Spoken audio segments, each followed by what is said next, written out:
Using social media platforms today tends to feel very repetitive, from the formats and designs being very similar to there not being any real creativity offered to the user. When MySpace came about, it gave us the ability to create an online world and share it with anyone.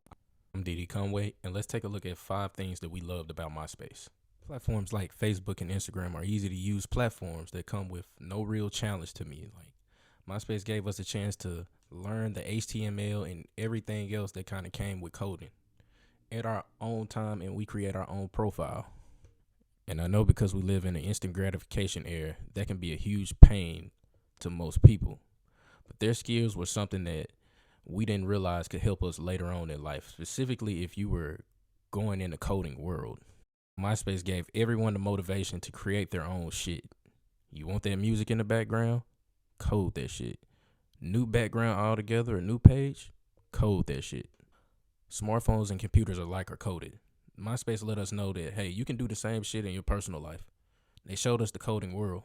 There were many of us that got the introduction for coding from MySpace, and for that, we have to forever appreciate MySpace. The 2000s, discovering music could be a bitch. It was very complicated with music back then. So MySpace, for many, was a great place to discover new music. This is part of what made MySpace so special.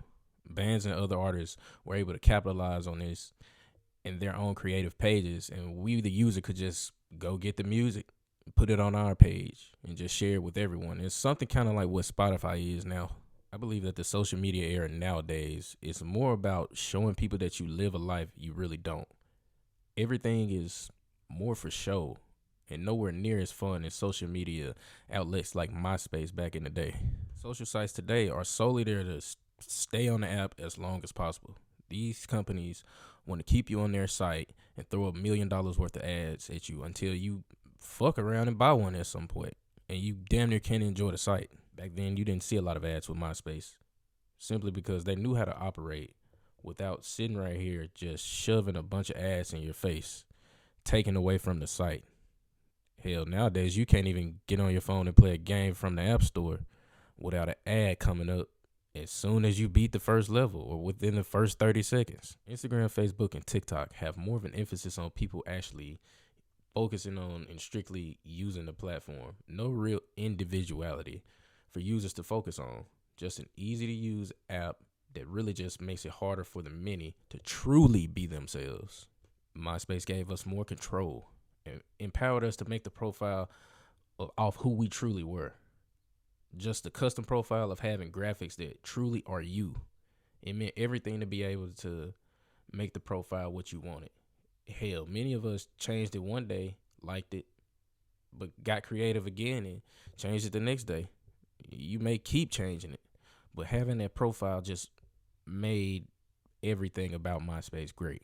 And we loved MySpace because of the terror of the top friends. That shit made you feel like a celebrity. Especially when someone came up to you and asked, like, why I'm not in your top friends. Shit caused chaos. It could be very serious.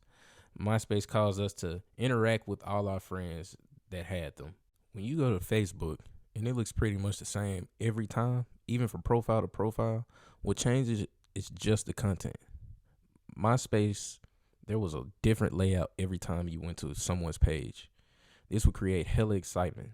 And you could go on a binge of looking at profiles of people that you didn't even know just to see what new song may be out or just to see the different creative ways someone did their page. Joining your first social media usually gets you a welcome with not really anything, just boring as hell. Fuck all that. We had Tom as our first friend, although probably filthy rich now. Back then, Tom was who you would see when you first joined MySpace. And he was also your first friend by default. It's not many other social sites that can say that they gave everyone a friend from the beginning. It's almost like he just ensured that, hey, when you first start, you won't be alone. I'll be your first friend.